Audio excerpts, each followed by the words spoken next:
It was a meeting of familiar faces. Chinese Premier Li Keqiang saw Canadian Prime Minister Justin Trudeau in China just last month. And as they did then, the two got down to business. Specifically the issue of trade. China is Canada's second biggest trading partner, worth around $50 billion.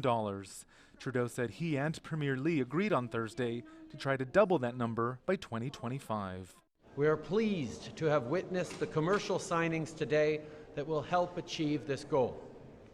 We know that there's a huge amount of untapped potential in our commercial relationship. This new trade target will benefit Canadian workers and business owners while creating good, well-paying jobs. China also wants to open talks on a bilateral free trade agreement, but many Canadians remain suspicious of free trade in general and of China.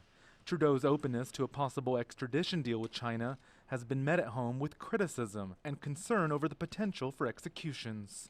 A quarter of China's 100 most wanted are said to be on Canadian soil.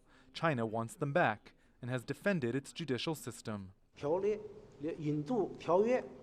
Extradition requires coordination and consensus from both sides. China has signed extradition treaty with more than 40 countries, including some developed countries in Europe.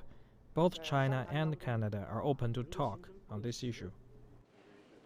Paul Evans is an expert on cross-Pacific relations at the University of British Columbia. What Mr. Trudeau and his government is trying to say is that we need to live together.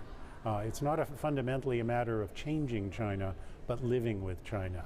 And that's a new story for Canadians. It's going to take a little bit of time, but building a relationship in a 21st century way, that's where I think Mr. Trudeau wants the future to go.